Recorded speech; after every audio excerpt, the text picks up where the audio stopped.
How do we go about having the courage to go against the grain in business so that we can create a livelihood that works for us?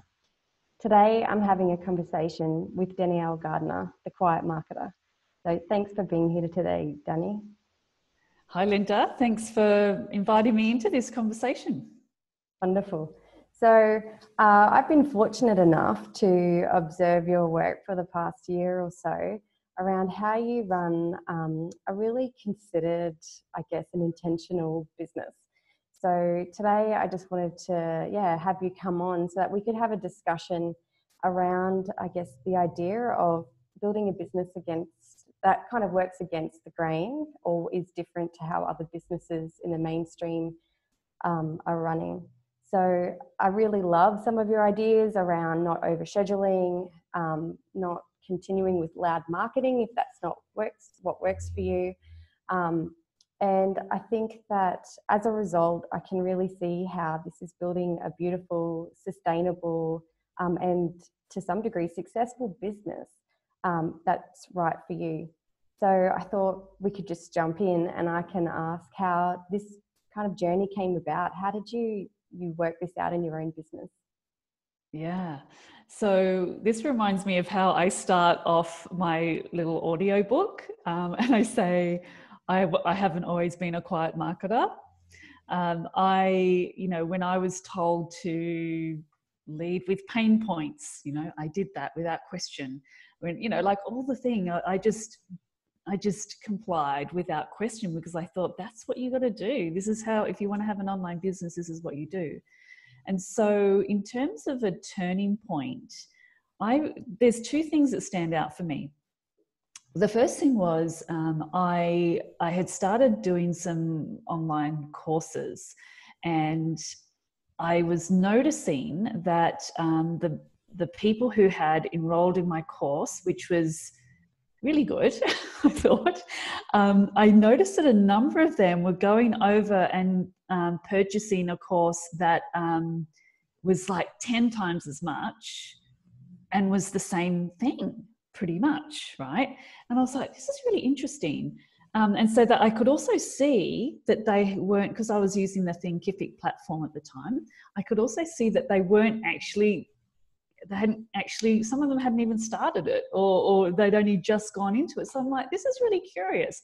Why are they jumping over there spending so much more money when they really have already invested, and why aren't they doing that? So I actually decided to poll the people who had done the course. And I am a big market research advocate.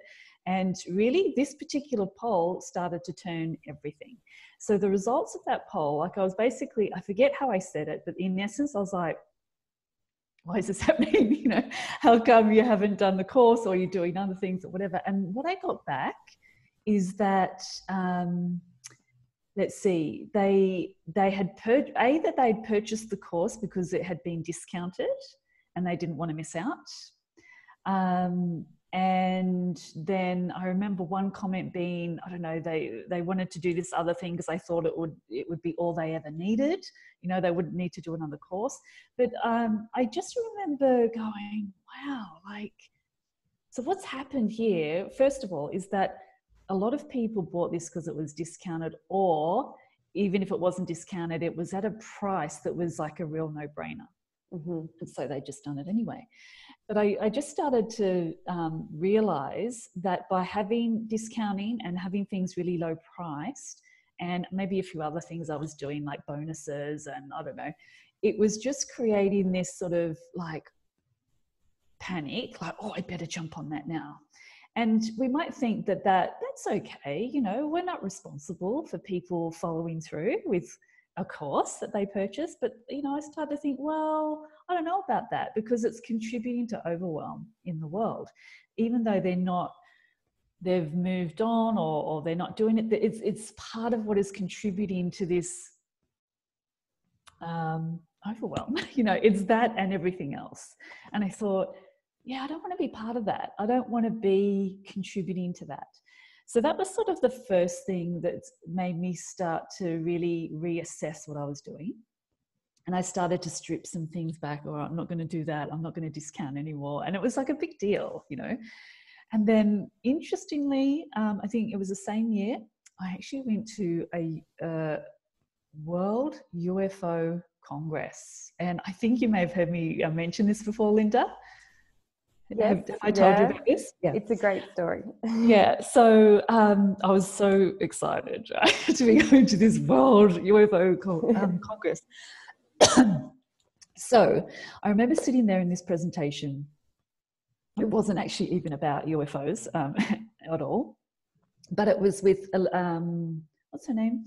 Eisenhower. You know, I can't remember her name right now, but I remember sitting there going, just whatever she was saying, something was like really dropping into me that we are really going to change the world when we stop making choices out of fear. And I was thinking about that. I knew that already, but I walked away from that conference going, right.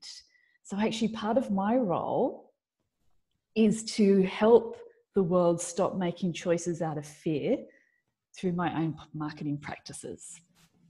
And so I went back, I remember going back to my business thinking that I'd already stripped away so many of the fear-based practices. And I went back after that conference and I'm like, oh, what about that, Danny? What about that? What about that? And I'm like, oh no, not that, is really? And I was scared, you know?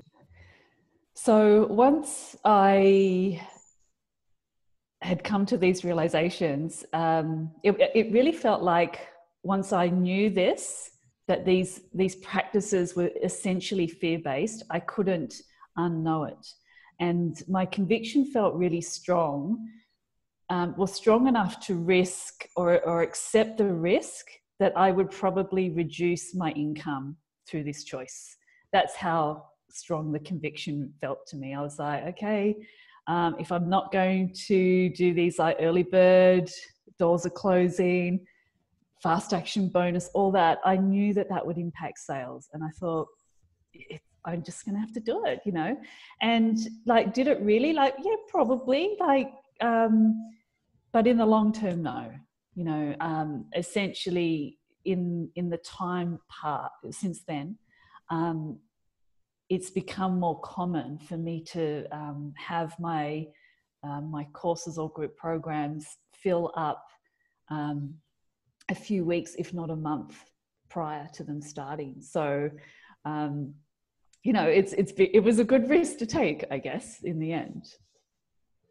Yeah, definitely. I think just acknowledging that removing fear-based tactics from a business can kind of make you feel a bit uncertain, I guess, about how business is going to go is such an important point about why it really is a courageous decision to run your business in a way that's right for you. But I also see in my work that this is so important for not only how it feels for your clients, but how your business feels for yourself. Yeah. One of my favorite articles that you wrote is called something along the lines of, I'm not earning six figures, but I feel successful. And I think this is just such a fabulous piece of work that you've written that I actually share it quite frequently with people because I think that everyone's livelihood and lifestyle looks different, essentially. And that's what you're saying is that's okay. And that we really need to write our own definition of success. So like how did that piece come about? What really, I guess, made you get to the point of realizing that income goal chasing is not for you? Yeah, so it was really, in hindsight, it would have something to do with my high sensitivity, although I probably wasn't aware of that at the time. All I knew is that I had low-level anxiety a lot because I had set this goal and every month I wasn't getting it. But it was putting an enormous pressure on me to make stuff happen. And, you know, I was looking at what everyone else was doing and saying and feeling like I've got to catch up and I've got to be there. And, you know, I'm not successful if I'm not, you know, if I'm not at six figures yet. So I think I think it really just came to a point where I just can't feel like this anymore. I just can't. And I thought, well, you know, what if I started focusing on something else that would ultimately contribute to income? And maybe it was something that maybe it was some training I was involved with. I can't remember now, but I remember thinking, I'm just going to build community because, oh, I know, I actually remember. All right. So, you know, I've also talked about this thing. I don't know if you've seen it, Lynda. I had this post called, Are You Playing the Long Game or the Short Game? So the short game, as I see it, especially in terms of what I was doing at the time, which is a lot of Facebook group marketing, and what I saw people doing, the short game was like throwing out offers every week in Facebook groups, like just coming, I've got an idea, quick, throw it out. And there was lots of discounting, lots of all of this sort of stuff. And I called that the short game because what would happen, I noticed it with myself, I noticed it with clients, you go, whoa, I got this spike in income, right? Because I chucked out an offer. But it didn't really mean anything because often those offers, they were low, no-brainer prices, you know, like it didn't, when your price is so low that it's a no-brainer, your message doesn't need to be good. It doesn't need to be compelling. It doesn't really need to speak to anyone. It just needs to be, oh yeah, it's, you know, interesting. Why not, you know? So whereas the long game is cultivating a community. You know, I realized that if I didn't have a community, then I would be forever wondering, where's my next client coming from? Like, I wouldn't have a freaking clue. So I think that was really the thing that I was like, if I don't have a community, I don't have anything. I don't really have a business. So I'm just going to focus on that. And then that changed a lot. It changed everything because then it became not, have I got 5 figures yet? No. Have I got 5 figures yet? No. You know, it became, how can I build community today? How can I build community this week? What else can I do to build community? And I just started making different choices about things because they weren't based on money and it just was expansive. And that's really what has set things up for me to have a business now where, you know, income is really consistent and I'm not really looking for clients a lot of the time now. So, yeah, that's sort of how that went down. And then in terms of the article, that's what I wanted to speak to as well. I think I just saw that a lot of people were just getting themselves really stressed like I was, you know, because they were only seeing that one message, 6 figures, 6 figures, 6 figures. And I was thinking about my own life and it's like what happens is people are chasing 6 figures, but to what end, to what purpose? Like, what does it actually mean? Like, here I am living in Europe. I'm able to buy whatever I want, whatever I desire, go away on weekends, you know, using Airbnb and like just having these adventures. I have the clothes that I like. I eat the food that I like. Like, I want for nothing, really. I mean, my birthday's coming up and John's like, what do you want? I'm like, nothing. He wants to get me a new phone. And I'm like, at first I was like, yeah. And then I'm like, well, why? Because then if that's got some new whiz bang things, I'm going to be looking at it more and I want to look at my phone less. So no, I don't want a phone, you know? So it like, this whole thing was like, why do I even need 6 figures when I have got this life that I've got? Because often it can take 6 figures to make 6 figures. So I just thought it would be nice to put out a message there that was different, that like, so that, and people loved it. They were like, oh my God, like, can't believe someone's saying this and it's okay. So it was very validating for people, which was great. I actually didn't know it would have that much of a response, but it obviously really spoke to people. So yeah. Yeah, I definitely think that, and I think this comes back to marketing too, is that using the phrase of earning 6 figures or 7 figures now is almost like a marketing tool, you know, like that's what we should be striving for. And I loved that piece spoke to the fact that when we know ourselves well, you know, or what you really do want, and I think that's what you were saying, is that you know the things in life that make you happy, that make you feel good. Once you know what those things are, then you can build a business kind of around that. And so then you may, not need six figures to live an awesome life. And I think that is a really beautiful point to make. Yeah, because it's about expenses as well. My expenses are so low. My business runs on the smell of an ollie rag type thing, Yeah. And there was another point there about, I had it and it's gone. Six figures. No, it'll come back.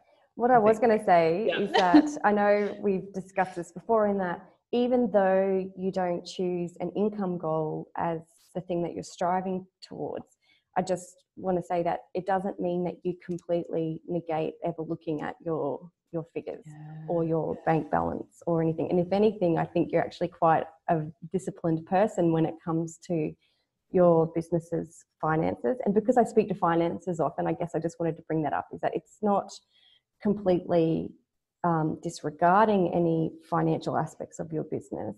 You're just saying that the end goal is not to get,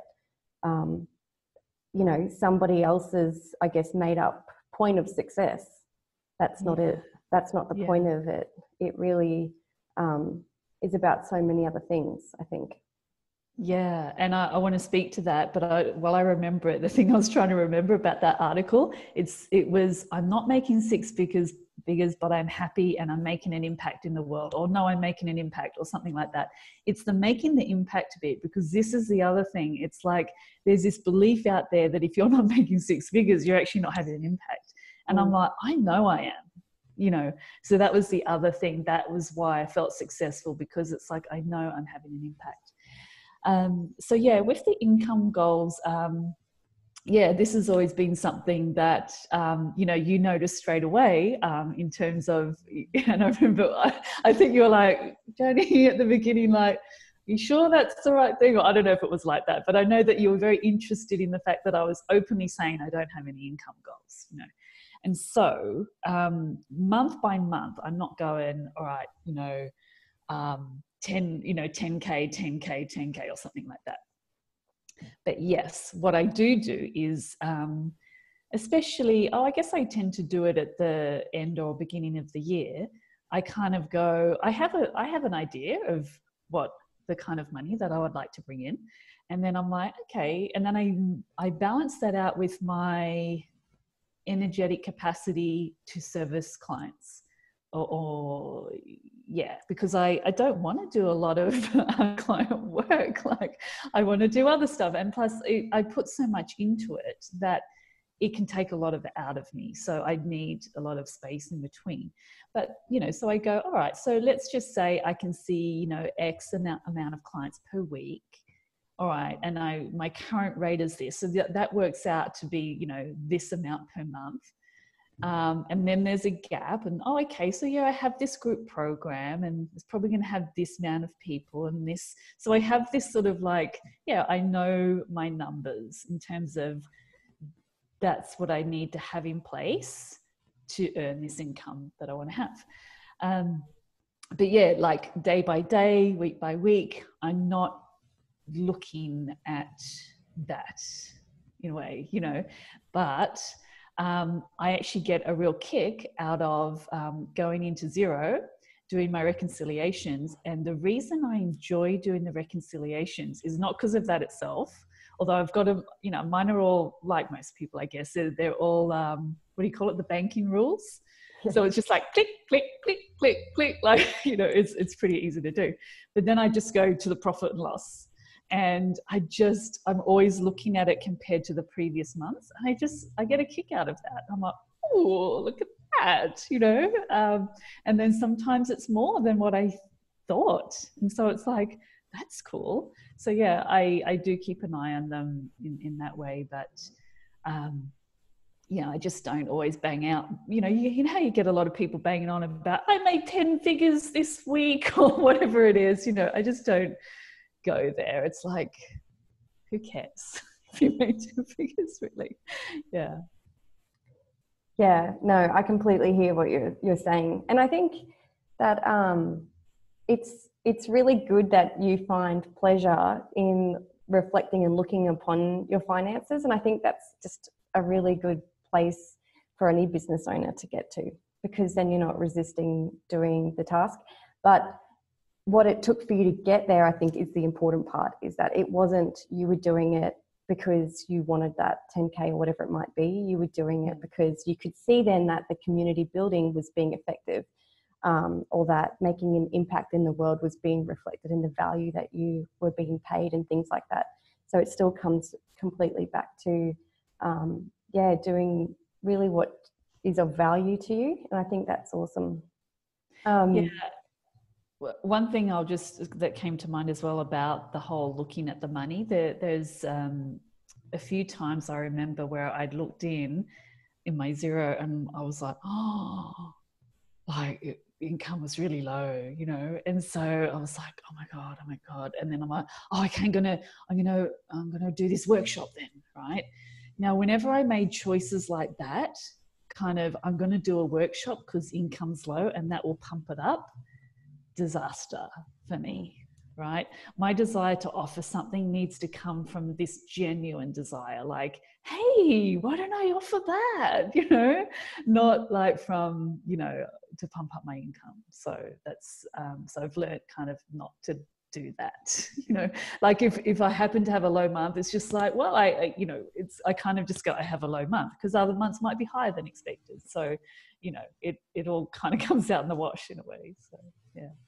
Yeah, I think that's an awesome point to make, because when I think we are acting from a place of desperation or survival need, because money kind of enacts a survival need in us, because it essentially pays for food and shelter.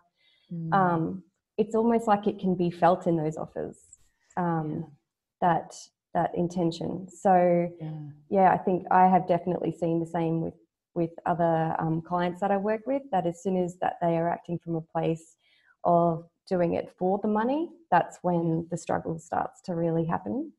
So I think it's a wonderful point that you have made there. And the experience of myself is not good in that either, because I feel more anxious and then more attached, like, are people going to buy? Are people going to buy? Whereas when it comes from the other place, it's like, let's see what happens. You know, it's more detached. So yeah, I completely agree with that. And I think that then you start to compromise your values when you're attached to it. You start thinking, oh, I could just put that early bird offer on, or maybe if I discount it, this offer might sell. And as we start to compromise, I guess, our values or what's important to us in business, I think then that is kind of like, I guess, why to some degree there are a lot of businesses out there today that are, I guess, could be put under the banner of capitalism or making profit for the sake of profit. Like, really what you're doing is building out a business that is values-based first and intention-based first, and then the money is coming secondary. Yeah. And as soon as you flip that the other way, then I think that's when the anxiety rises, or you feel not so good inside. And then you're like, why am I running my own business anyway? If I'm going to feel this way. Yeah, exactly. Oh, wonderful. So just one last question then for you, Danny, is if there was somebody who also has been sensing this in their own business, that they might be making decisions from fear or compromising their values and stuff, like we've discussed, it requires courage to go against the grain. Do you have any advice for business owners that are hoping to start to pivot or move towards that way? Yeah, I mean, one of the things that I love asking people is, you know, if you were really you, like if you were really Lynda, and I know that I have asked this to you, Lynda, it's like, I say, how would you do this if you could be really you? And people actually love that, because they're like, oh, if I could be really me. Oh, wow. Like no one's ever said that, you know? So that question alone can start to bubble up some ideas, you know? So I think that's a really good place to start. There is kind of a little caveat on that, I think. I just have this experience with a client standout where it's kind of along the same vein. It's like she she had come up with this offer that was apparently channeled to her through her guides or angels or something like that. And I'm like, yeah, cool. Like, I'm woo-woo, right? I'm there. But I read this thing and it was nonsensical. Like, it was like, I don't know. I don't think I said this to her. No, I didn't. I mean, I can be a bit upfront, but I don't think I said this. But all I could think of is, honey, you don't have a marketing person on your spirit guide team, right? Because this is not good. So do you know what I mean? Like, it's good to be able to say, how would I really do this? And experiment. I think that's a really good thing. And also to know that you're not going to get instant results. You know, you like, that's the other thing. You can't just expect that, oh, I put that out once and didn't, you know, nothing happened. But that you might need help as well. You might need help, someone to draw out something that is uniquely you. You know, sometimes we can't connect with that on our own because we've just got our own self-doubts and our whatever. And so having someone to walk through that process with you can be really helpful. Mm-hmm. Yes, yeah, I completely agree that, and I know that you held a business sanctuary each year or for the last year or so, where there also is an environment that you create within that, where it could potentially help people also build a more sustainable, I guess, feel good business, and also, I guess, provide some support around people having the courage to go against the grain. Yeah. So I'm not sure if you wanted to share any about that at all. Or... Yeah, so we can leave the link for that, of course, yeah, where we share this video.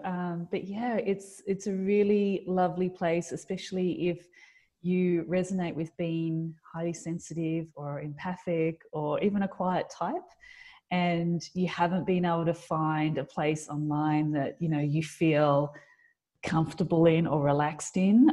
The business sanctuary is really this place where you'll be encouraged to go at your own pace, to do things your way, and at the same time with guidance and support from a group of women that are very similar and on a similar path. So yeah, it's worth having a look at. It's a really lovely place, and I essentially created a space that I couldn't find myself, you know. So if going a little bit slower, but I mean, there's a paradox with going slow. It's actually, for me and many others, it's like when you kind of slow down, when you do less things better, you actually make more progress.